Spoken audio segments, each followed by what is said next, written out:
गौर करने वाली बात यह है कि मुस्लिम को किस तरीके से महिलाओं किस तरह से ट्रीट करते होंगे, वो किस तरीके से उनके ऊपर लांछन लगाते होंगे, किस तरह से वो बात कर सकते हैं। तो ये सब गलत है। ठीक है महिलाओं को नाजिम सम्मान करना चाहिए। नाजिम साहब, अब इस पूरी डिबेट में या ये जो पूरा मुद्दा आया, जो खराब बात की गई, भद्दी बात की गई, वो तो चर्चा में है ही, उस पर तो सवाल खड़े हो रहे हैं, लेकिन उसके साथ साथ एक बार फिर से चर्चा इस पर उठी है कि महिला मस्जिद के अंदर क्यों नहीं जा सकती। आप देखिए मक्का मदीना में जाते हैं, वहां तो नमाज पढ़ी जाती है, वहां नमाज पढ़ी जाती है, हॉल अलग अलग होते हैं लेकिन मस्जिद में महिलाएं जाती हैं। कनाडा में ऐसी व्यवस्था है, यूएस में ऐसी व्यवस्था है, वहां की जो मस्जिद हैं वहां पे हॉल्स हैं मस्जिद के अंदर ही सेपरेट, जहां महिलाएं नमाज पढ़ती हैं। तो भारत और या एशियन कंट्रीज में इस बात का बोलबाला मौलानाओं और इमामों ने क्यों फैला रखा है कि महिलाएं मस्जिद नहीं जाती या नहीं जा सकती? नहीं आस्था जी, ये एक भ्रम है। इस तरीके का भ्रम फैलाया जाता है कि मस्जिदों में महिलाएं नहीं जा सकती। मस्जिदों में महिलाएं जाती है, नमाज अदा करती है। और देखिए अल्लाह का शुक्र है, मैंने हज किया हुआ है, और हज करने पर जो भी आपने मक्का की बात करी, देखिए मदीने के अंदर भी वहां पर अलग जगह दे रखी है, वहां पर नमाज अदा करते हैं, वहां महिलाओं को कोई मना नहीं है। ऐसी भारत के अंदर भी देखिए संविधान है, संविधान के अकॉर्डिंग कोई भी अपने मजहब को कहीं पे भी मस्जिदों में जा सकता है। लेकिन यहाँ पर मैन जो बात करती है, यहाँ पर महिलाओं के खिलाफ जो अभद्र भाषा का प्रयोग होता है। देखिए मौलाना साहब ने जिस तरीके का बयान दिया, तो अभी देखिए मेरी कांग्रेस की बहन थी, उन्होंने कितने अच्छा बात की कि मौलाना साजिद साहब ने खुद कहा था कि उन्होंने भाजपा को वोट दिया। और देखिए केंद्र के अंदर किसकी सरकार है, तो ये भी देखने वाली बात है। लेकिन जिस तरीके से यहाँ पर डिंपल यादव जी के लेकर बयान दिया जा रहा है और धरना प्रदर्शन करे जा रहे हैं, तो यहाँ पर इकरा हसन भी है। विवाद को आपने भाजपा से जोड़ दिया है। समीर जी सुन लीजिए, इकरा हसन भी है, उसके लिए नहीं, ये तो बहुत महत्वपूर्ण बिंदु आ गया ना। यही तो पॉइंट आउट हुआ है कि बेशर्मी की बात है, उन्होंने भाजपा को वोट दिया है, तो आप ये कहना चाहते हैं सब भाजपा करवा रही है। भारतीय जनता पार्टी ये कहती है कि महिलाओं का सम्मान होना चाहिए, तो ये कह रहे हैं कि साहब भाजपा क्यों परेशान?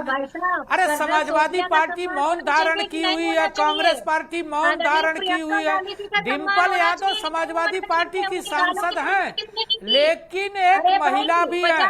महिला होने के नाते हमारा ये धर्म बनता है कि अगर समाजवादी पार्टी अखिलेश यादव नहीं बोल रहे हैं तो महिलाओं के सम्मान के लिए हमारा काम है बोलना, हम उस पर बोल रहे हैं। और अखिलेश यादव को इस पर आगे आना चाहिए, यही एक एक करके बात रखिए आप लोग। राहुल गांधी को आगे आना चाहिए। जो प्रियंका वाड्रा लड़की हूँ लड़ सकती हूँ का नारा देती है, वो प्रियंका वाड्रा मौन क्यों है संसद के अंदर, बैठी क्यों है संसद के अंदर, कहाँ छुपी हुई है? डिंपल यादव के अपमान पे प्रियंका वाड्रा क्यों नहीं बोलती है? राहुल गांधी क्यों नहीं बोलते? अखिलेश यादव क्यों नहीं बोलते? समाजवादी पार्टी नहीं, आप दोनों रुक जाइए। मिला जुलाकर बात ये है कि इस्लामिक इश्यूज पर बोलने की हिम्मत किसी पॉलिटिकल पार्टी में है ही नहीं। गलत होता है, होता रहे, जो हो गया उस पर चुप्पी है, लेकिन उस इशू पर बोलने की हिम्मत क्या किसी की नहीं। चुनी हुई सांसद को भी कुछ भी बोल सकता है।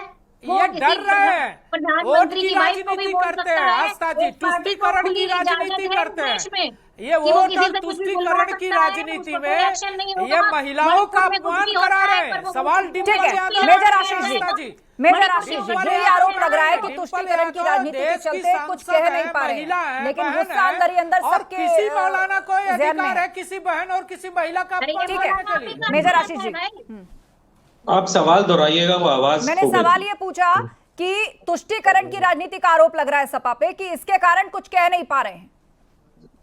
नहीं देखिए, ऐसा नहीं है कि कहा नहीं, या वो हमें ये देखना है कि क्या ये एक राजनीतिक विषय है या ये कानून का विषय है। एक क्या ये अपराध की श्रेणी में आता है जो कहा गया है? डिंपल यादव जी आपकी नेता है, उनके अपमान को भी आप राजनीतिक विषय देख रहे हैं। डिंपल यादव जी आपकी नेता है, आशीष जी समाजवादी पार्टी के, अखिलेश यादव जी की नेता है, सांसद, और आप तौल रहे हो तराजू में, वोट के तराजू में तौल रहे हो कि कितना मुनाफा और कितना घाटा होगा।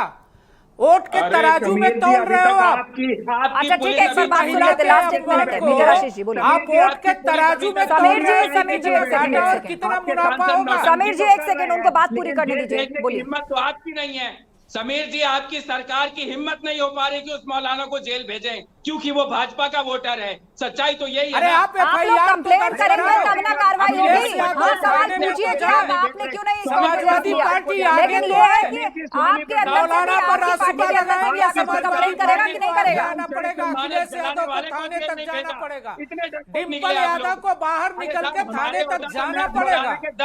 आशीष जी, रासुका भी लगेगा उनके ऊपर महिला अपमान का, रासुका भी लगेगा। आप आगे आओ ना। समाजवादी पार्टी कहाँ छुपी है चूड़ी पहन के? समाजवादी पार्टी को आगे आना। मुद्दा ही अखिलेश यादव सुस्त को जैसी आगे बात आना। लग रही है यहाँ पर। वोट की राजनीति मत करो महिला सम्मान पे। क्या कर रही है मुझे ये बताओ।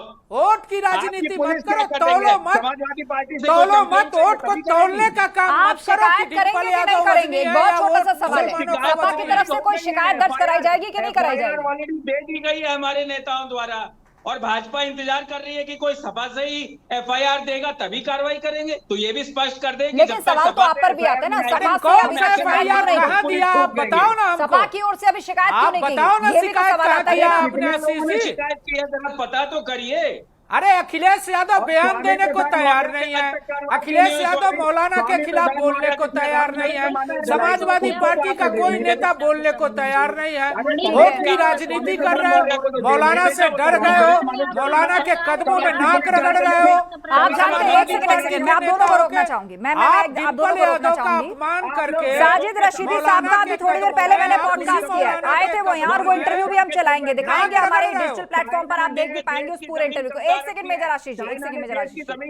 अब मैंने एक सेकंड और पूरे इंटरव्यू के बाद मैंने रशीदी साहब से सवाल पूछा कि अब आप ये बताइए कि क्या आपको अपने कहे का पछतावा है, कोई माफी, कोई खेद प्रकट करेंगे? आपके खिलाफ लखनऊ के एक थाने में तहरीर गई है, FIR हो गई, तो अगला कदम क्या होगा? तो उन्होंने मुझे जवाब दिया कि मैं तो खुद पुलिस कमिश्नर दिल्ली को शिकायत करने जा रहा हूं कि सपा के कई नेता मुझे धमकी दे रहे हैं, मुझे डरा रहे हैं, और इतना ही नहीं, मेरी बेटी के साथ भी कुछ गलत करने की धमकी दे रहे हैं। वो एक FIR दिल्ली में करने की तैयारी कर रहे हैं। मेजर आशीष जी, मैं कह तो रहा हूं, ऐसे मौलाना को 10 जूते मारने चाहिए चौराहे पे। लेकिन क्या समीर जी की पुलिस कुछ कर पा रही है? सिर्फ बातों से ललकारेंगे या कोई कागज पत्थर भी आगे बढ़ेगा? कोई कागजी कार्रवाई में आगे बढ़ेंगे या बातों से हड़ताल मचाएंगे? राजनीति कर रहे हो और चैनल पर बैठ के बहादुरी की बातें करते हो, और मौलाना के खिलाफ एक अखिलेश यादव का बयान नहीं आता है। शर्म आनी चाहिए, शर्म आनी चाहिए। आप नाक रगड़ रहे हो मौलाना के फिलहाल मेरे पास मौलाना के कदमों में नाक रगड़। फिलहाल इस बहस को यही विराम देते हैं, लेकिन ये बड़ा राजनीतिक मुद्दा बनकर उभरा है। बहरहाल आप सभी लोगों का धन्यवाद इस चर्चा में फिलहाल शामिल होने के लिए। तो एनडीए सांसदों ने मौलाना को आड़े हाथ लिया ही, साथ ही अखिलेश यादव से भी तीखे सवाल पूछे। बीजेपी ने आरोप लगाया कि तुष्टीकरण की राजनीति के चलते वो इस पर बयान नहीं दे पा रहे हैं। इस बीच डिम्पल यादव ने भाजपा पर पलटवार करते हुए कहा है कि ऐसा प्रदर्शन मणिपुर की महिलाओं के लिए क्यों नहीं किया गया। तो दूसरी तरफ साजिद रशीदी अब भी अपने बयान पर कायम है। महाबहस में इतना ही। खबरें जारी हैं, अब बने रहिए हमारे साथ।